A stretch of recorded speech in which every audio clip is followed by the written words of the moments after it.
Most of us think we have a problem in our life unless we have something that's a bigger problem to contrast it with.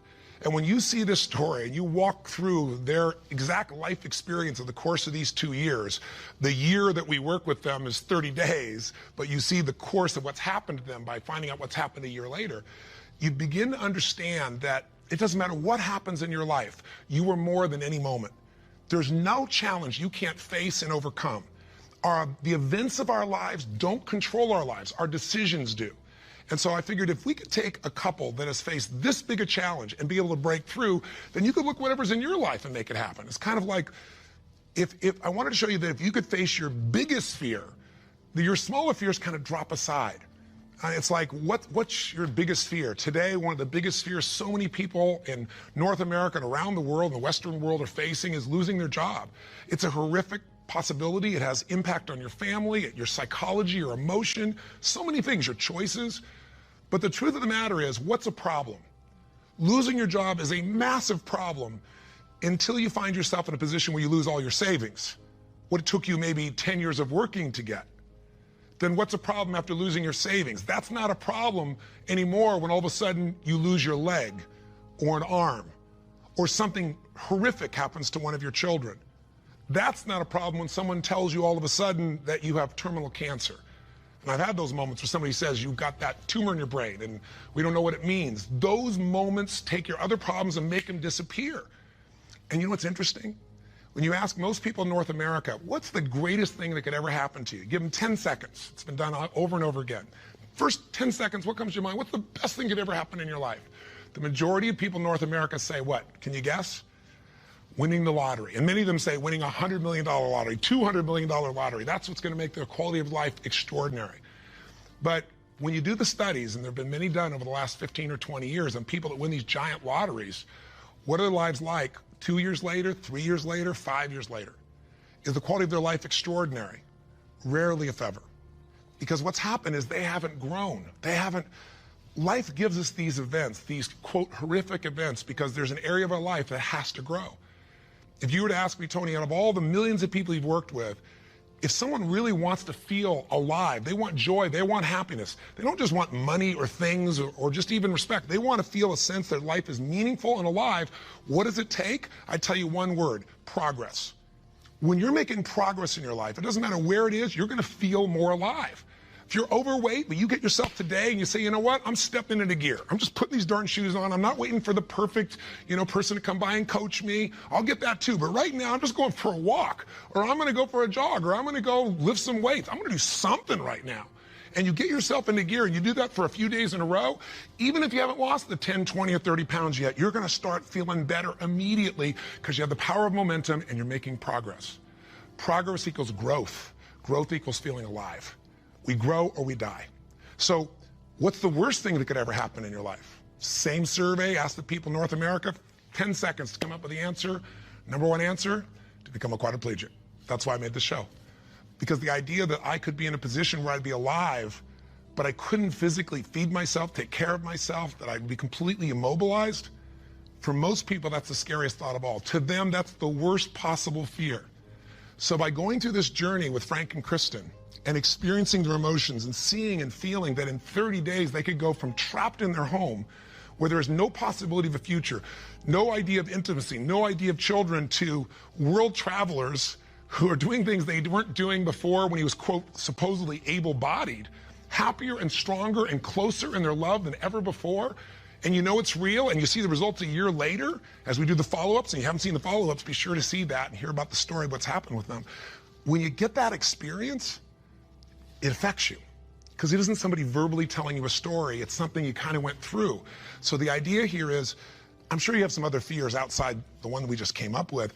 Whatever you're afraid of, the job, the loss of relationship, trust me, it's small. If you'll face a bigger fear, that little fear will start to be handled pretty easily. That's why when all of us go through in our lives extreme stress, we're all going to go through it. You're going to have a home burned down, or something's going to happen to somebody you love, or someone's going to pass before you're prepared for it, which is almost always. Or you're going to find yourself in a financial situation that feels like you can't turn it around. Or you might feel like personal character assassination, or maybe you get mugged, or maybe you get a terminal disease. We all will face multiple times in our life extreme stress. The difference in people's lives is not what we face, it's what we do with what we face. You can take yourself from a place where in the face of absolute total tragedy, you triumph. But it requires making some new decisions, taking some new actions, and mastering a part of yourself that can unleash all of your power and ability as a human being. That human spirit, as corny as it sounds, can be channeled in a very specific way. And if you do, the game of life changes. So I'll give you another example outside Frank and Kristen. A friend of mine who just passed recently, he's always been a deep inspiration to me. His name is Art Berg. And Art's a guy that was a young man, good-looking, strong, athletic. He lived in Utah.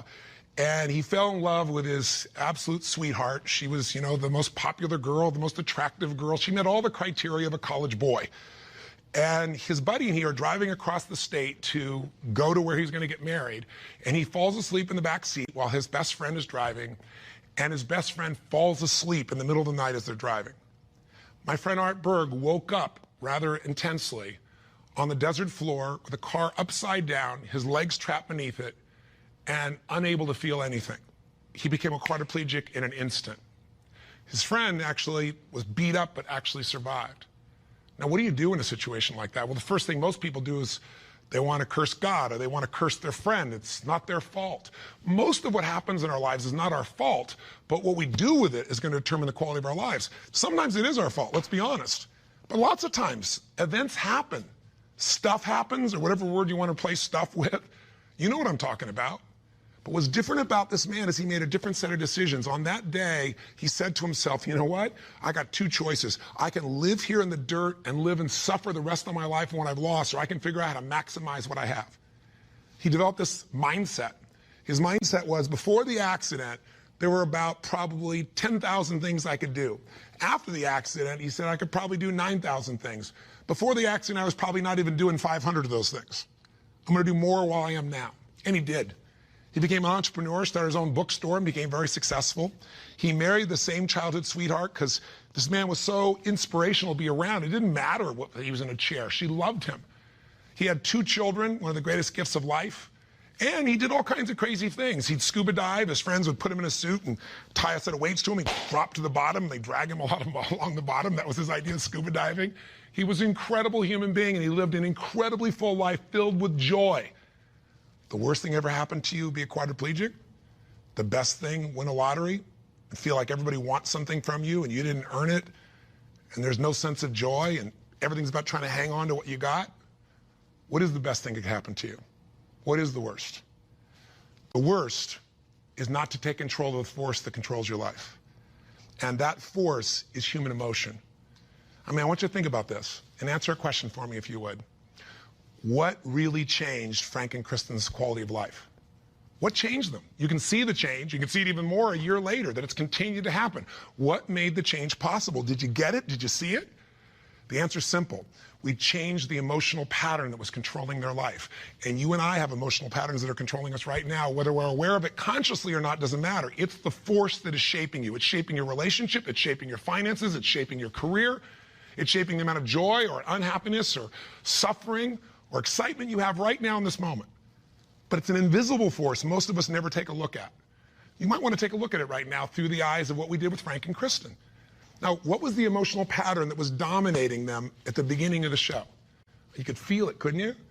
And there was this feeling of death, that there was no future, probably the most common belief system in people in North America and now in Europe. 60% of Americans now believe that the future is going to be worse than the past for themselves and for their kids. 70% of Germans and Europeans, I think it's 80% according to the Pew study recently in France. Around the world, we're starting to believe that circumstances control who we are. Don't get me wrong, circumstances play a huge impact. Events play a huge impact on your life, but they're not the ultimate determining factor. The force of human spirit or emotion is it. With the right emotion, you can unleash things you could never dream of. And I know you know this is true. So take a look, let's analyze.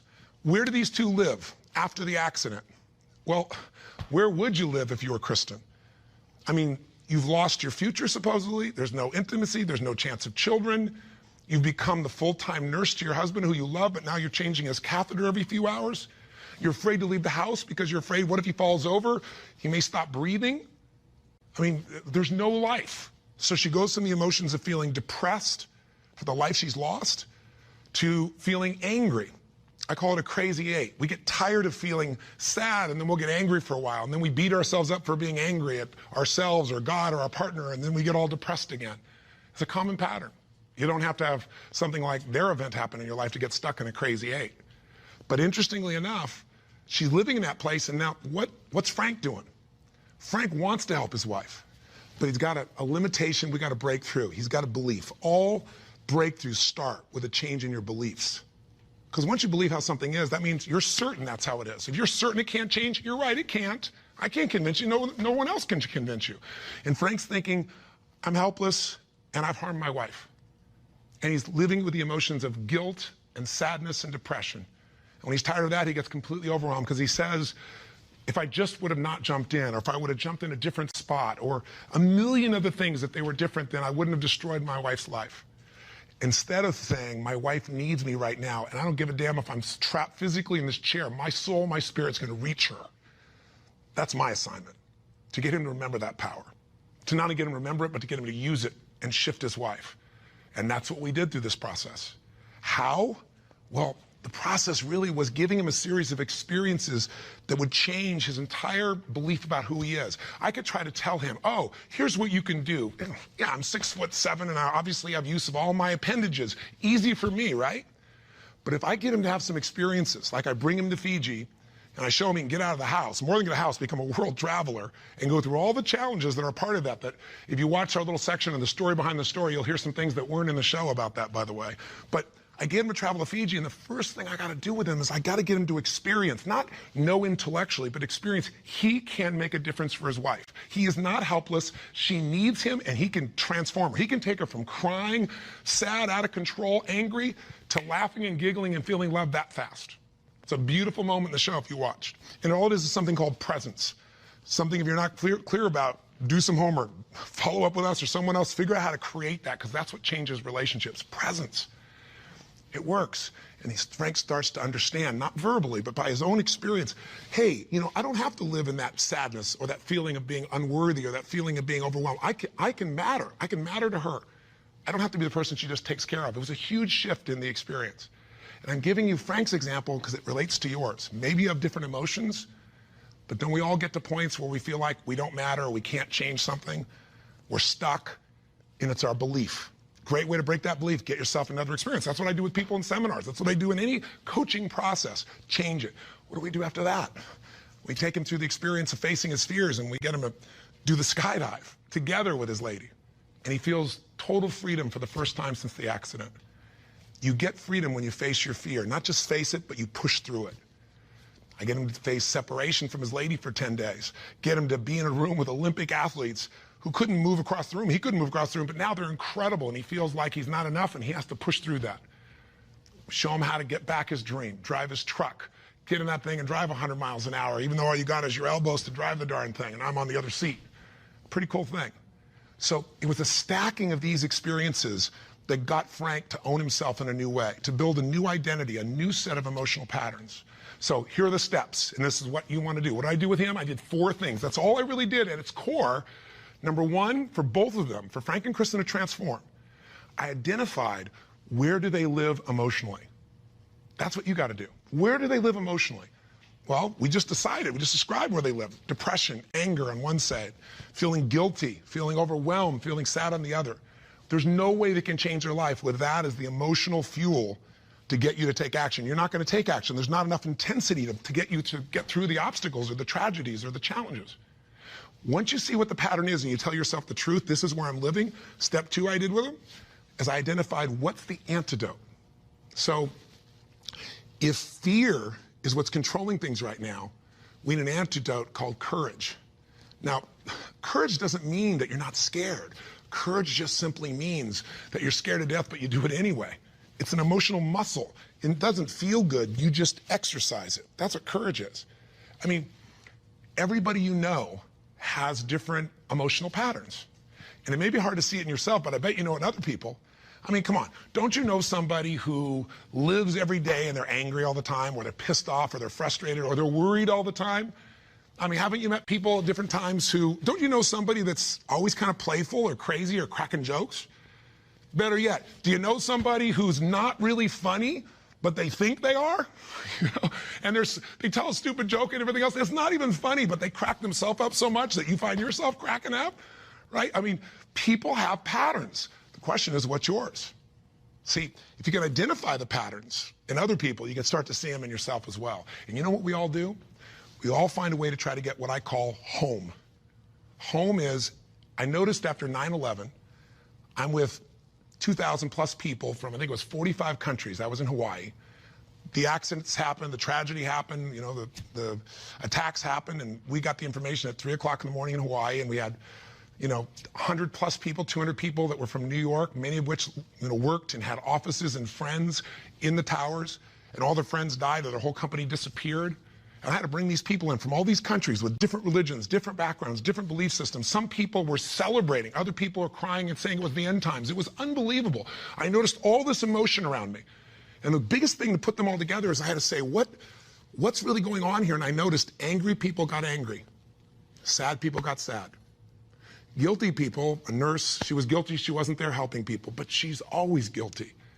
The angry lady is always angry. We all have a home. Many of the people didn't live in the United States, didn't know anyone in New York City, and they were yet angry, guilty, or sad. Why? They weren't angry, guilty, or sad about the 3,000 people a day that die of cancer and heart disease. They're all mothers, fathers, children. I pointed out that day. You can't be convenient with your compassion, and yet most of us are. We're unaware that we use events as a trigger to get home, back to the patterns we know, even if it's uncomfortable. So if you identify where you live, emotionally, the patterns that are limiting you, the second piece is find the antidote. Courage can replace fear. If you're feeling this unbelievable feeling of overwhelm, you need love or support. And not just go get it, go give it. See, finding that antidote starts to change the game. And then after you identify it, you find the antidote. Number 3 is you got to practice that emotion. I know that sounds weird. I'll explain what I mean in a moment. But you got to do that emotion enough consciously that you can go from frustrated or depressed to determined. And you know how to shift that gear, and it's not fake, it's not some pump up, it's real. And it changes your life when you can do that like that. And it's a biochemical change. It's not some I'm happy, positive thinking BS. That's not what I teach. I'm not here to tell you go to your garden and chant there's no weeds. I'm here to say there's the weed, go pull it out. But you're not going to pull it out without determination, without passion, without commitment. Am I making sense? So if you know the pattern, if you find the antidote, if you practice it enough, and then the final step, you condition it. You practice enough that you can just automatically go into it, that's when your life changes. So what are you going to do as your assignment for this week to take this little 10-minute rant I'm giving you and convert it into a massive, measurable increase in the quality of your life? I can't do that for you. You can do it for yourself if you do what I tell you. Here's what you're going to do. Step 1, and this will be on the web as well. Step 1, you got to identify where you live. So where do you live? Where do you live emotionally? You personally, just like we did with Frank and Kristen. There are thousands of emotions. There's 4,000 words in the English language, I should say, for different individual emotions. I did the research on it years ago. I'm gonna have you take out a piece of paper, pen, take out your notebook, computer, get a page. On one side, one column, write all the emotions that you experience at least once a week that empower you in some way. Love, passion, excitement, creativity, whatever it is. Peace, determination, I don't know, what are yours? I want you to write the emotions, though, you don't experience once in a while. The ones you experience at least once a week in a powerful way and really feel it. Not an emotion you feel once every blue moon. On the other side of that page, or if you do it on our little application or wherever we put it here, the other side I want you to write all the negative emotions, or to be more fair, all emotions can be positive if you use them, all the disempowering emotions. The ones that tend to put you in a state where you don't follow through. And I want you on that side to write all of them and do it simultaneously. Just keep making your list. What are the emotions I go into that mess me up, like feeling frustrated or overwhelmed or lost or alone or depressed or pissed off and rageful, whatever it is you go. And again, not emotions you experience once in a while, the ones you experience at least once a week. So make a list of all the emotions you experience at least once a week. Ones that empower you, ones that disempower you, on the list. That's step 1. That's identifying where you live. And circle the top 2 out of the whole list that you experience most often that are empowering, and the top 2 you experience most often that are disempowering. That'll be step 1. Now, I'm trying to explain it to you here. It'll be right in front of you as well, so if you forget what I'm saying, it's going to be on the little checklist. But I want you to know what I mean. Step 2, let's identify the solution. So you look at your list, and you see on the disempowering list, I got sadness and depression, or I got feeling lonely, or I've got feeling rage and anger, or I got feeling fear. What emotional state would you like to feel in that situation that would change your life?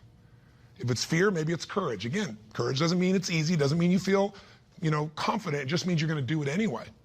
Maybe it's determination. Maybe instead of feeling alone, you feel loving and you go give to somebody else. What's the antidote? What's an emotional pattern that if you live that, it would change the game? Is it faith? Is it passion? Is it courage? Is it playfulness? You're taking things just too damn seriously. You've forgotten perspective. Go watch the show again. See if you really have a problem. See if your problems are as challenging as the people you just saw who transformed their tragedy into something tremendous, something beautiful, something magnificent, something meaningful, something that can even help other people that are watching. That's the beauty. So that's the second step. What's the antidote? Come up with your antidote emotion. Step 3 is you got to practice that emotion. Now, I know that sounds silly, stupid, kind of weird. But if you came to a seminar with me, you'd see, 3,000, 10,000 people. And we do this, and we condition that a new emotion till you can shift gears. Have you ever heard about the fire walk? It's not about the fire walk. I do skydiving, all kinds of crazy stuff. It's a metaphor for how do I go from afraid, fire's metaphor for whatever you don't follow through on in your life, whatever holds you back, to snapping and going to a state of mind where I just move through. It's not this big mind over matter thing.